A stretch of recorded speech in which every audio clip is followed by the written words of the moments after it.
Bonjour à tous, ici Julien pour Frandroid.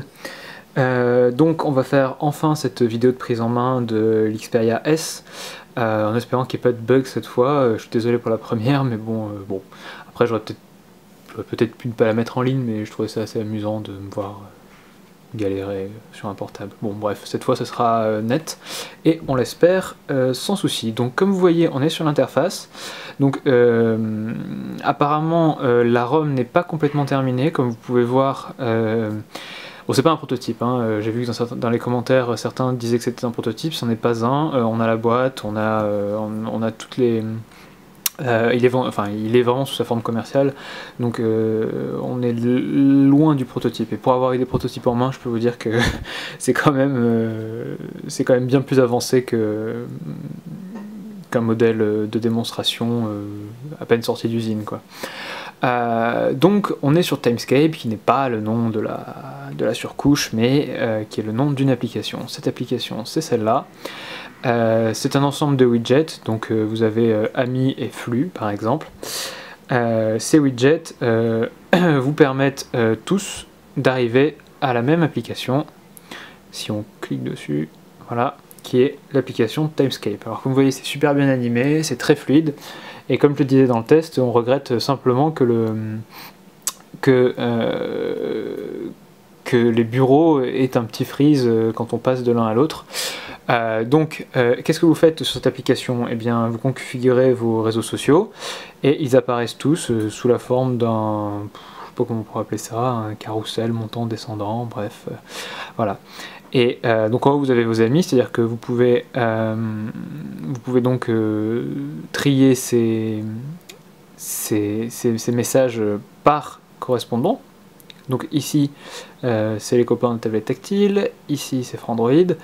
Et donc tout est plus ou moins fait, enfin tout tourne autour de cet aspect, de l'aspect social du système. Comme par exemple, un truc qui m'avait pas forcément plu, c'était le fameux, je vais le retrouver, musique et vidéo, voilà. Voilà, donc musique et vidéo, se connecter. Cette table vous indique les musiques et les vidéos partagées par vos amis sur Facebook. Connectez-vous à Facebook pour l'utiliser. Bon, ok, c'est cool pour les gens qui ont Facebook. Mais je pense qu'il aurait été pertinent et intéressant d'avoir aussi le choix de se connecter à notre réseau social, qui par exemple, un réseau social ou un service, qui par exemple aurait des vidéos, je sais pas, à tout hasard, YouTube par exemple. Si on se connectait avec notre compte YouTube, vu qu'en plus de ça, Google permet la synchronisation des comptes YouTube avec l'adresse Gmail, ça aurait été encore plus simple de le faire. Et on aurait pu voir ce que nos contacts Gmail partagent comme vidéo. Bon, Sony n'y a pas pensé et a gardé tout ça sur Facebook. Je trouve pas ça très intelligent, mais après, qui suis-je pour discuter de leur choix. Donc ce que je vous disais sur les transitions entre les menus, c'est simple, regardez, on met le doigt, ah évidemment, il me lance la sélection de widgets. Bref, voilà, je sais pas si vous l'avez vu, mais voilà, il y a un petit saut. Et ça se fait vraiment des deux côtés. Désolé, je suis un peu enrhumé. C'est-à-dire, dès que vous passez d'une fenêtre à l'autre, eh ben, on passe pas de manière fluide d'une fenêtre à l'autre. Il y a un accrochage, et il est systématique. Donc je pense que c'est quelque chose que Sony pourrait corriger avant la commercialisation du produit, qui, je le rappelle, se fera autour du 5 mars, par exemple. Ensuite, que vous montrez l'appareil photo, par exemple. Alors, oula. L'appareil photo, bon ben très classique, comme je l'avais dit dans le texte, très sobre. On a un menu qui est très simple avec scène automatique, et après quelques petits réglages à faire, pas d'effet, pas de fioriture. On est vraiment dans du simple et efficace. On a ce fameux mode 3D. Bon alors, le fameux mode 3D, en fait c'est pour créer un panorama. Vous bougez l'appareil dans un sens, et lui-même va créer une sorte de vidéo 3D de ce que vous avez pris. 3D dans le sens vous êtes au centre de la photo, pas dans le sens vous allez avoir un relief qui va vous faire mal à la tête. Pour vous montrer ce dont je parle, c'est ça, j'en ai pris un petit dans le couloir. Alors dans les lieux clos, ça marche plutôt bien. Voilà, donc vous zoomez, et en fait voilà, bon, là c'est mon couloir, donc c'est pas super sexy, mais je présume que si vous êtes au milieu d'un super panorama, ou je sais pas moi, dans une salle de musée ou une pièce d'un monument que vous visitez, ça peut être vraiment très sympa à utiliser. Donc une bonne idée, et vraiment une technologie qu'ils maîtrisent, hein, pas besoin donc d'être sous Ice Cream Sandwich ou d'avoir la ROM Samsung pour profiter de ça. Sony sait aussi très bien faire ce genre de petits gadgets bien sympathiques. Quoi d'autre? Je pourrais vous montrer, voilà, donc il n'y a pas de lecteur vidéo, bon c'est un peu fâcheux, mais pour vous prouver que ça marche, on va prendre n'importe quelle vidéo HD que j'ai déjà lancée. Voilà, hop, on va mettre le son. Il faut sélectionner la source sonore. Voilà. Voilà. Donc on est sur du 1080p, high profile. Ça marche très bien. On peut changer sans aucun souci.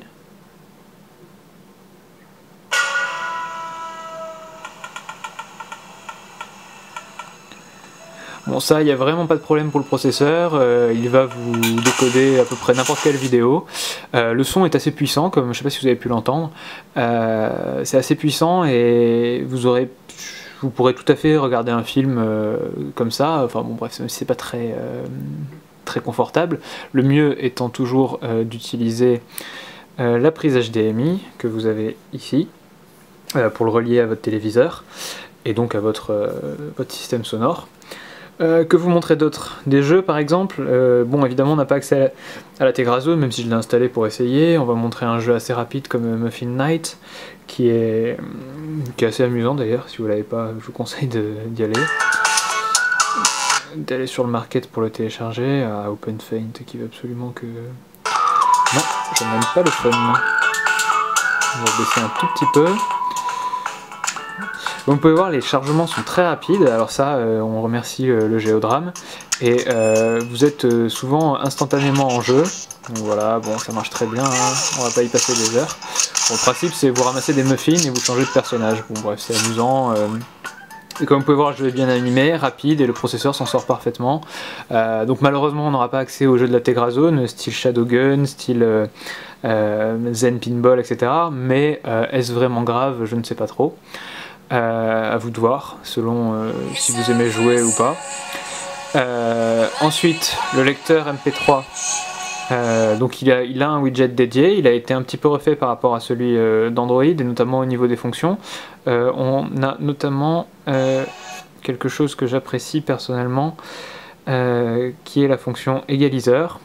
Donc, comme vous voyez, l'égaliseur est correct, hein. C'est un petit égaliseur 5 bandes, mais ça reste correct. Et on a aussi la précision, une précision assez intéressante, qui est celle des basses. En fait, vous pouvez avoir des basses plus claires ou des basses plus rondes, donc plus présentes, moins présentes, voilà. Donc ils ont pensé à ça, et c'est assez, c'est assez intéressant. Il y a quelques presets évidemment que vous pouvez sélectionner, et il va vous mettre un mode préenregistré. Voilà, je vais un tout petit peu ajuster pour la netteté.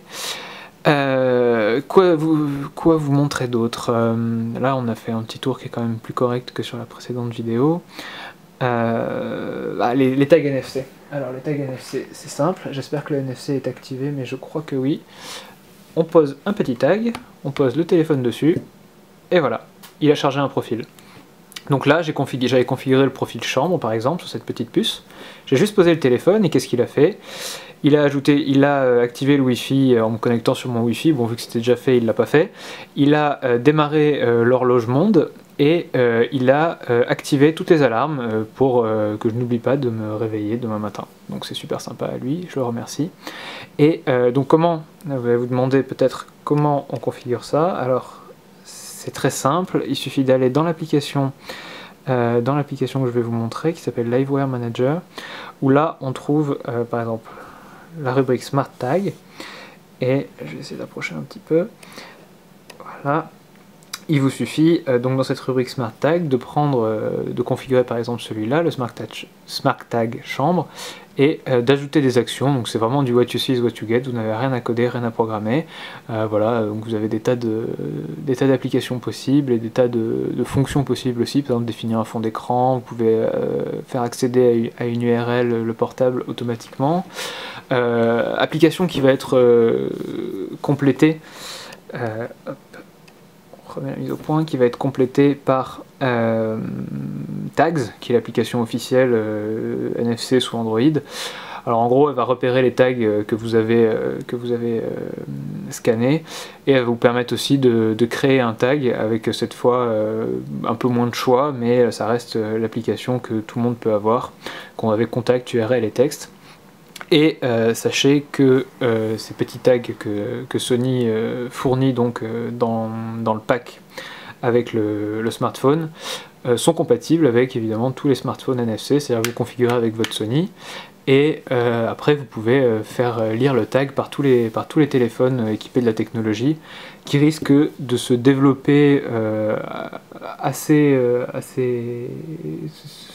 plutôt se développer dans l'année 2012, et on félicite les innovations comme celle-là, parce que c'est vrai que dans la mesure où on n'a pas encore de périphériques compatibles de type borne Navigo ou quoi que ce soit, c'est sympa d'amener la technologie chez les gens de façon pertinente en fait. Alors, en fait, la technologie est amenée par l'exemple. Voilà, vous avez ça, vous avez le NFC, et c'est pas juste un truc qui va plaire à 3 geeks dans leur garage, quoi. Bon, bah écoutez, c'est à peu près tout. Je crois qu'on a fait le tour cette fois du Sony Xperia S. Alors, je peux vous montrer un petit peu ses courbes, voilà. Il est assez... bon, moi je le trouve assez joli. On a cette fameuse petite barre en verre. Comme vous voyez, elle est transparente, enfin verre plexiglas, j'en sais rien. Et alors, certains me demandaient une petite comparaison avec un autre smartphone, donc je vais prendre le GS2. Voilà. Pour vous montrer, bon, c'est un peu difficile.